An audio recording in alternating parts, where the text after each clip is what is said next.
Hi guys, welcome back again to Health Focus, and this is a platform where we talk about everything health. What is holding you back from subscribing to Health Focus? If this is the kind of content you want to engage in, I welcome you to this family. Kindly share, like, and enable us to reach the masses that will benefit from this information. Today, we are getting into a new direction. We've been listening to professionals, we've been listening to all the other areas of production. Now, this is patient affairs. How do patients take healthcare? What are their challenges? What is their story? And above it all, what is their testimony when they come out strong and well? Let's get into it.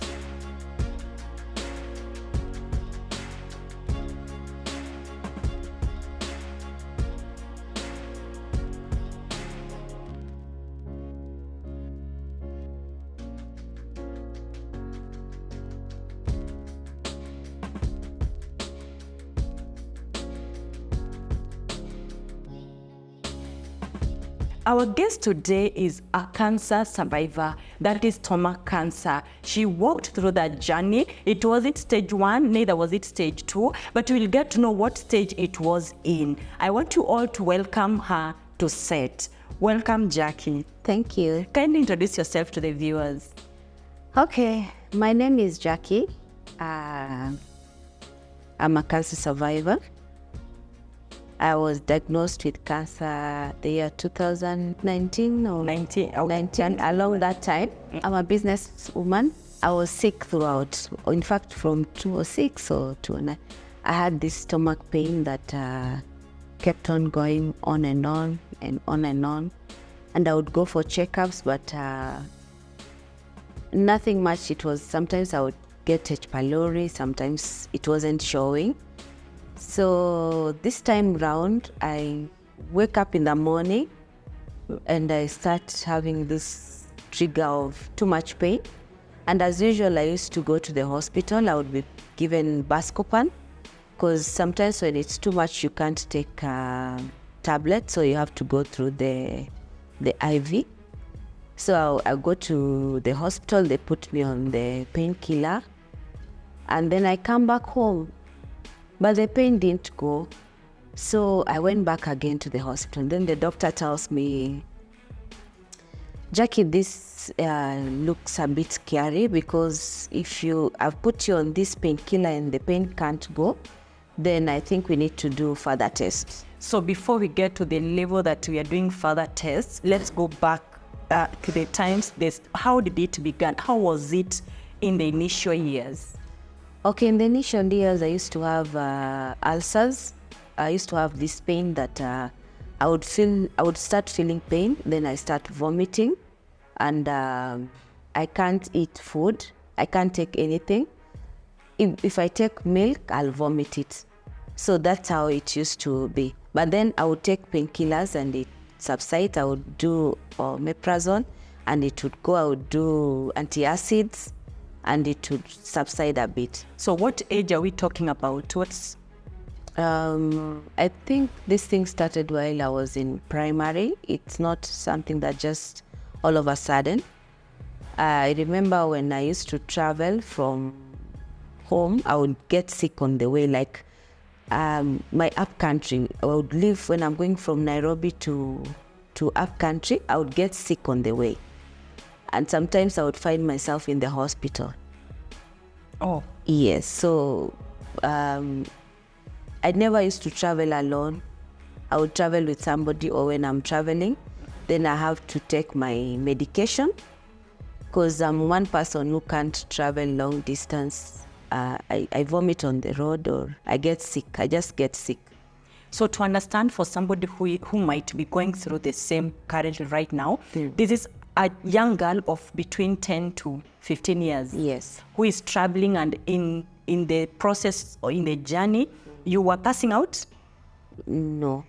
But sometimes I would, yes, because of, when you vomit too much, then yes, you get dehydrated. Yes, and you are too weak. So, and the pain was also sometimes too much that I can't even sit upright. I would just sit like this. And this pain was being triggered because of the journey? Sometimes, because when I travel, I don't eat. So when you have an empty stomach and you have to travel like for 10 hours, I would get sick. Are you traveling on an empty stomach? Because you might vomit. Yes. Okay. Yeah, so I would, and then, because sometimes I would try to eat fast before I travel, but still I would vomit. So once you vomit, your stomach is empty. Then once you have already started vomiting, then the pain triggers. Okay. So that's what used to happen. So I was not able to understand. So did you seek for health care? Did you Yes, consult? I used to seek for healthcare.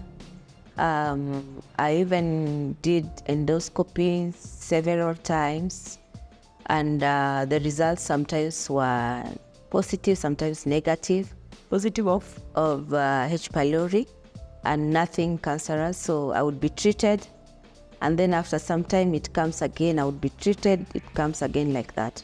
In a span of months or weeks, the treatment? In a span of weeks. Okay. Yes. Then you're back again to H. pylori treatment? Yes. This went on up to what age? Oh, this went on up to now, the time now I got sick when I got to realize that I have cancer. That is now when I was in my 40s. So you had suffered with pain issues during your teenage years, Yes. your 20th years, your 30th years, and all through all the endoscopies were saying it's H. pylori. Sometimes yes, sometimes no. It wasn't like all the time. Sometimes the test would just not showing anything. There is no even peptic ulcer. No. It wasn't showing. I remember even the last test that I did, now that I had it was severe, it was negative. There was nothing. H. pylori was negative. Yes. Peptic ulcer disease was negative, but the stomach is in severe pain. Yes. With vomiting. Yes. Tell us how the diagnosis of cancer came to be. Oh, so now this year, the time for COVID. Yeah. 2019. 2019, yes. I got sick, and I woke up in the morning and I had this pain. It was too much. I couldn't carry myself to the door. I remember I screamed and my neighbors came. So they came, they carried me. I was screaming on the stairs. They took me to the hospital. I went to the nearest hospital. I was put on the painkiller, Buscopan, and other drugs. So when I left that place, I came back home, but the pain did not really go. It was still, I had the pain. So I went back to the hospital again, and I was given tramadol. Wait, they discharged you with pain? No, it was a bit, just like it had subsided. There was pain. Yeah, but not too much as the way I came to the hospital. There was no extra investigations? The doctor told me to book for appointment to do endoscopy, and that one I couldn't do it at the local hospital, so I had to look for an hospital or somewhere where I could do that test. And being that I was with my daughter alone, I thought this test would require me to go and sleep in the hospital, so I bought time. I said I wouldn't go for it now. Let me find somebody to come and stay with my baby so that I would go and do the test.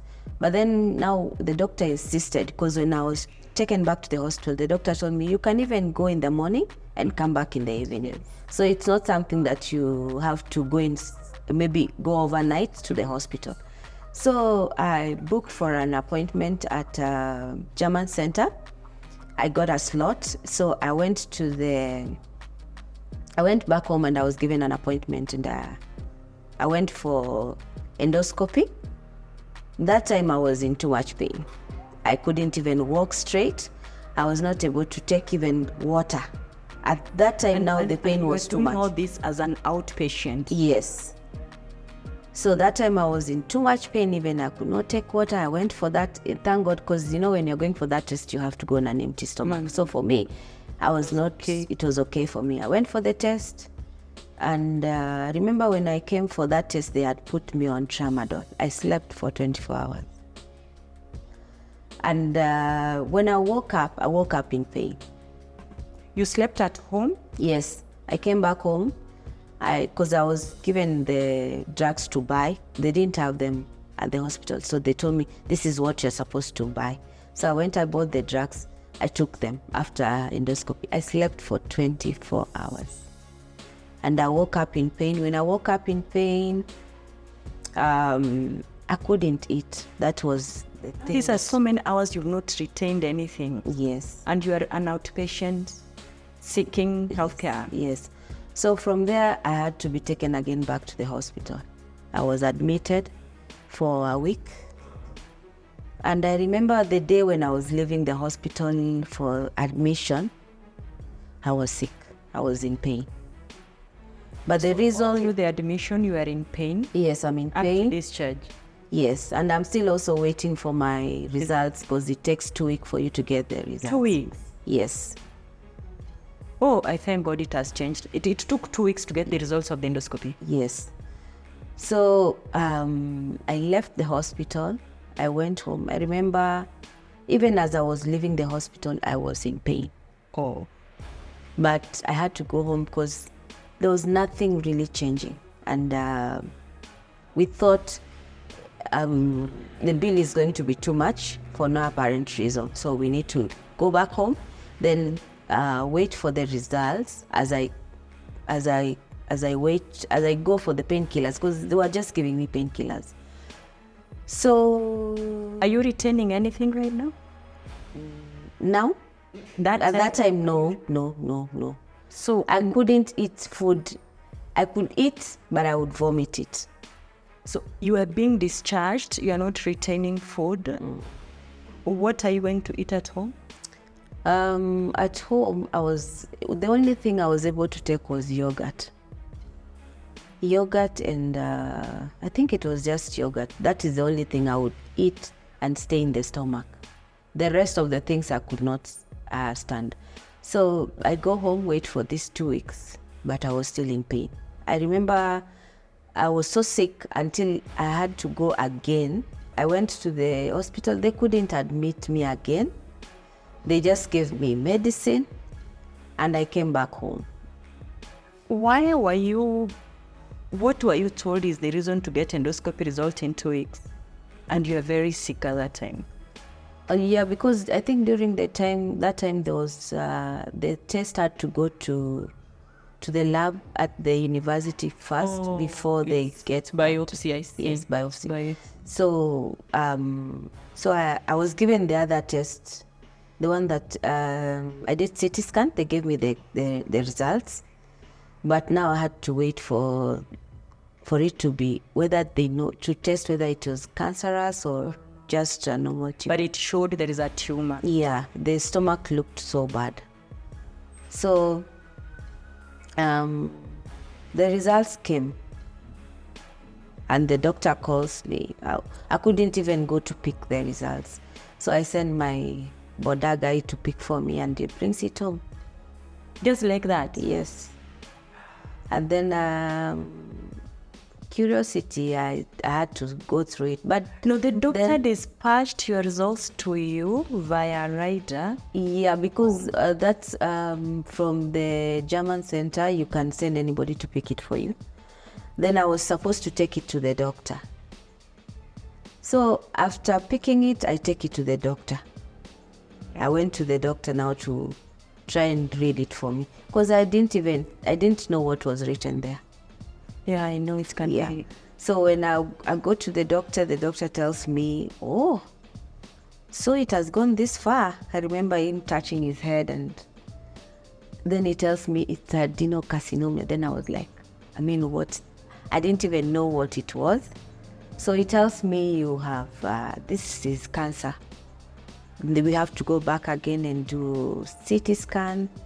And the doctor calls me another doctor. This doctor comes and says, oh, we have to do surgery.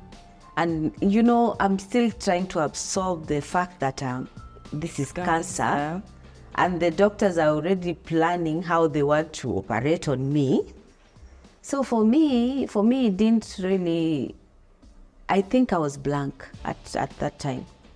So I tell them, no, let me go back home with my results. I remember I was alone and I'd taken a taxi to the hospital. At this time, do you still have pain?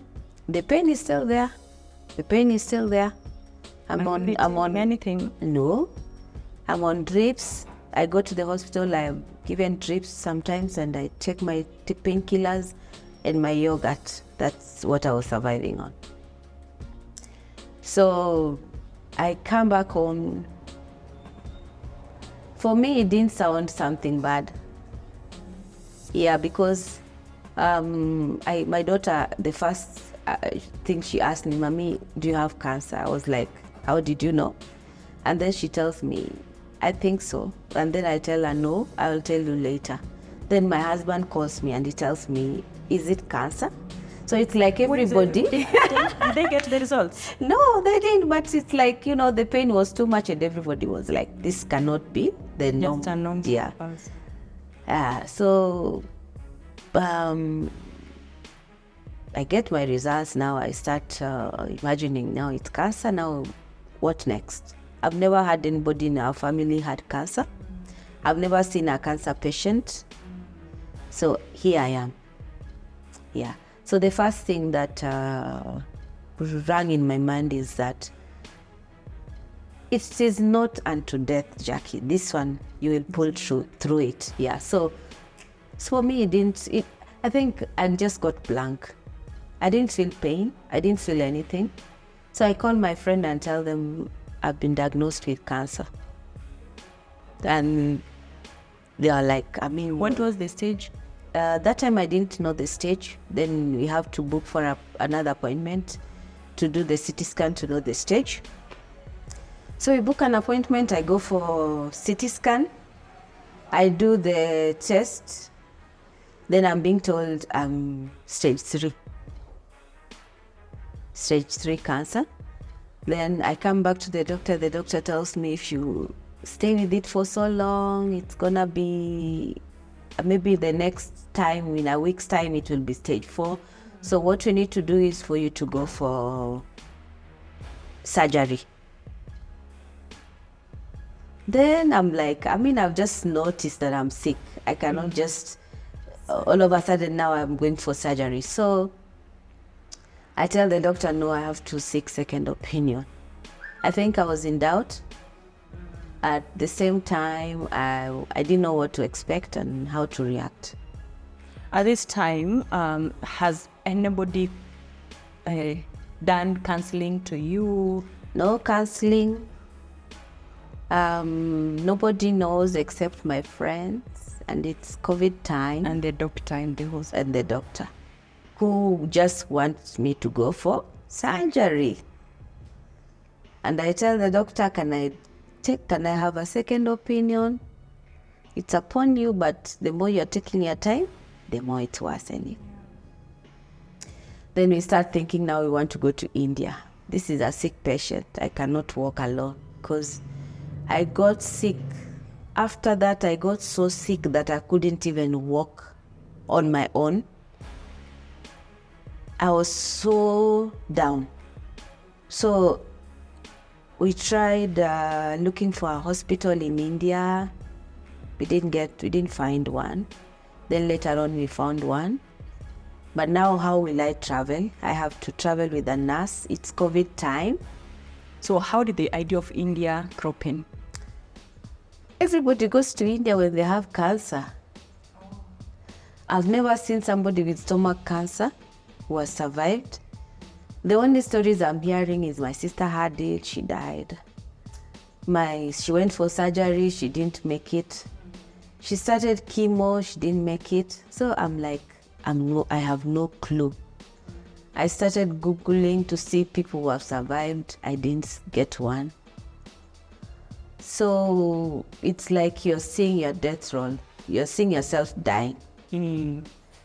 So and at the same time, it's not that these things are just free. You have to look for money. So we are looking at, we didn't have money at that time. I'm looking at the expenses, the amount, the money that you're going to use. You don't have it.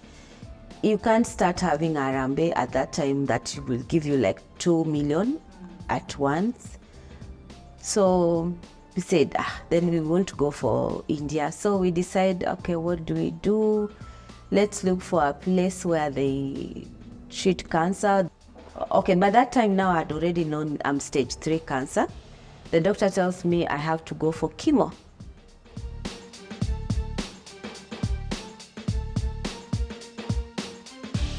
If it's death, let me die peacefully. So I left and I went back home and I took the medicine back. I left the meds.